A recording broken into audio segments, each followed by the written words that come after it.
नवग्रहों में राजा सूर्यदेव हुए नीच के।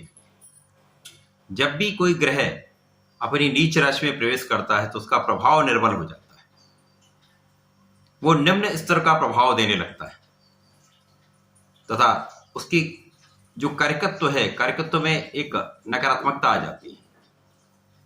अब सूर्यदेव तो नवग्रहों में राजा है, संपूर्ण सामर्थ्यवान है, बलवान है, एक विशेष आभामंडल है तथा अत्यंत महत्वपूर्ण ग्रह है। सूर्यदेव जब नीच के होंगे तो किस प्रकार का परिणाम देने वाले? जय श्री गणेश, नमस्कार। मैं आचार्य संजय द्विवेदी। मेरे समस्त प्रबुद्ध दर्शकों का मेरे चैनल पर हार्दिक स्वागत है। आज मैं सूर्यदेव के राशि परिवर्तन प्रभाव को लेकर आपके सम्मुख उपस्थित हूं। 18 अक्टूबर को सूर्यदेव अपनी वर्तमान कन्या राशि को छोड़कर शुक्राचार्य की मूल त्रिकोण तुला राशि में प्रवेश करते ही ये अपनी नीच राशि में प्रवेश कर जाएंगे। निश्चित रूप से एक नकारात्मक परिवर्तन है। सूर्यदेव का यह परिवर्तन अलग अलग राशियों के लिए अलग अलग भावों में बनेगा, अलग अलग स्थानों पर बनेगा, उसी के अनुसार ही परिणाम की प्राप्ति हो। आज मैं मिथुन राशि के लिए सूर्यदेव के नीच राशि में प्रवेश पर किस प्रकार का परिणाम प्राप्त होने वाला है, संपूर्ण विश्लेषण पूर्ण तर्क के साथ करने जा रहा हूं। सूर्यदेव का प्रभाव इस पूरे जगत पर है। सूर्यदेव के प्रथम किरण से ही इस संपूर्ण जगत में, जीव जगत में प्राण का संचार हो जाता है, ऊर्जा का प्रवाह हो जाता है। जगत के एकमात्र ऊर्जा के स्रोत सूर्यदेव हैं, जो जीव जंतु में, पेड़ पौधों में समस्त जीव का संचार करते हैं तथा नवग्रहों में राजा हैं, संपूर्ण सामर्थ्यवान। तो निश्चित रूप से इनका परिवर्तन समस्त राशियों को प्रभावित करेगा। प्रति माह में इनका परिवर्तन होता है। अब ये तुला राशि में जब अपनी नीच राशि में प्रवेश करेंगे तो यहां पर कुछ विशेष स्थितियां बन रही, जहां पर सूर्यदेव का शुक्राचार्य के साथ संबंध, जिनकी राशि में इनका प्रवेश होगा, इसी प्रकार से सूर्यदेव का गुरु से संबंध, इसी प्रकार से सूर्य का शनिदेव के साथ संबंध, बहुत कुछ स्थितियों को संतुलित करने वाला है। मिथुन राशि के लिए यदि अवलोकन करें तो सूर्यदेव पराक्रमेश हैं। पराक्रमेश होकर इनका गोचर पंचम भाव में होने जा रहा है। पंचम भाव जो कि ज्ञान का भाव है, प्रज्ञा का भाव है, शिक्षा का है, संतान का है तथा प्रेम का भाव। सूर्यदेव का पंचम भाव में शुक्र की राशि में प्रवेश निश्चित रूप से यहां पर प्रेम संबंधों में वृद्धि का है। प्रेम संबंध बनते हैं, परंतु वहां पर भी कहीं ना कहीं एक नकारात्मकता अवश्य होती है। सूर्यदेव का प्रभाव क्योंकि यहां पर शुक्राचार्य के साथ ये तात्कालिक मैत्री भाव में होंगे, एक परिवर्तन राजयोग में होंगे, तो यहां पर शिक्षा ज्ञान का भाव निश्चित रूप से प्रबल होगा। शिक्षा ज्ञान से आपको सफलता भी मिलेगी। संतान का पक्ष बलवान रहने वाला है। यदि कहीं ना कहीं कुछ संतान के साथ कुछ मतभेद अवश्य हो सकते हैं, परंतु यहां संतान से आपको लाभ की प्राप्ति भी होगी। शिक्षा ज्ञान से आपका लाभ बढ़ेगा।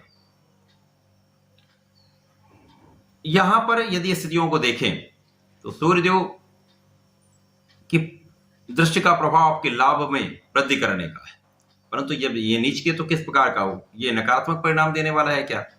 सूर्यदेव जब पंचम में होंगे तो यहां पर आपका परिश्रम बढ़ जाएगा, आपका लोगों के साथ सामंजस्य बढ़ जाएगा, छोटे भाई बहनों का सहयोग आपको प्राप्त होगा, अच्छे मित्रों का साथ मिलेगा, आपके साथ कार्य करने वाले लोगों के साथ आपका सामंजस्य अच्छा हो जाएगा। अब इसका क्या कारण? नकारात्मक भाव में जाने पर, नीच राशि में जाने पर भी ऐसा क्यों हो रहा है? क्योंकि यहां पर गुरुदेव की दृष्टि का प्रभाव सूर्य पर है। सूर्य शासन सत्ता के स्वामी है, गुरुदेव नवग्रहों के गुरु हैं, तो यहां पर गुरु का प्रभाव जब सूर्य पर होगा तो ये एक विवेक आ जाएगा, एक धैर्य आ जाएगा, एक समझ आ जाएगी। गलत निर्णय करने से आप बचेंगे, गलत कार्यों से आप बचेंगे, तो आपको आपके सही डिसीजन आपको लाभ देने वाले। इसी प्रकार से शनिदेव का प्रभाव जो आपके भाग्य के स्वामी होकर भाग्य भाव में है, यहां पर नवम पंचम का संबंध शनिदेव की उच्च राशि से होगा। इसके कारण सूर्यदेव का नीच भाव में जाकर भी प्रभाव बहुत न्यून नहीं होने वाला है, यह आपको सकारात्मक परिणाम देने वाला है। सूर्य का आभा मंडल क्षीण नहीं होने वाला है, तो आपके प्रभाव में वृद्धि होने वाली। शिक्षा प्रतियोगिता में आपको सफलता मिलेगी। यद्यपि यहाँ पर अवरोध के साथ सफलता मिलती है, कुछ परिश्रम अधिक करना पड़ता है, सफलता मिलती है, परंतु बहुत कष्टकारी समय आपके लिए नहीं रहने वाला है। अब सूर्यदेव का प्रभाव पंचम भाव में होकर आपके ज्ञान, शिक्षा, सरकारी शासन सत्ता से, सरकारी तंत्र से आपको लाभ देने वाला। यहां पर भी आपको एक कार्य के लिए कई प्रयास करने पड़ेंगे। कोई कार्य आप करने जाएंगे, वहां एक कार्य के लिए आपको कई बार प्रयास करना पड़ेगा, लेकिन सफलता अल्टीमेटली आपको प्राप्त हो।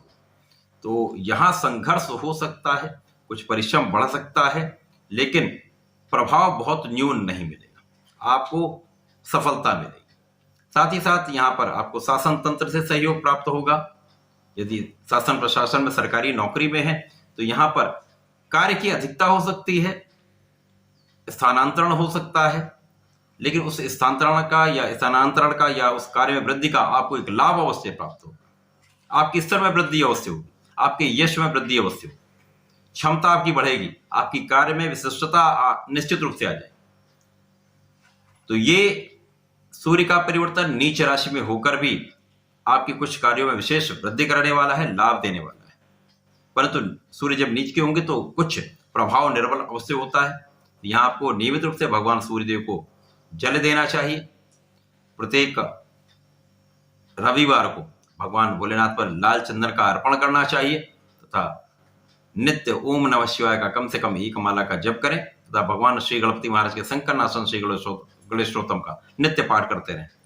जीवन में प्रगति अवश्य होगी, लाभ अवश्य मिलेगा, संपूर्ण लाभ की वृद्धि होगी। तो ऐसा करके इसका लाभ लें। धन्यवाद, नमस्कार।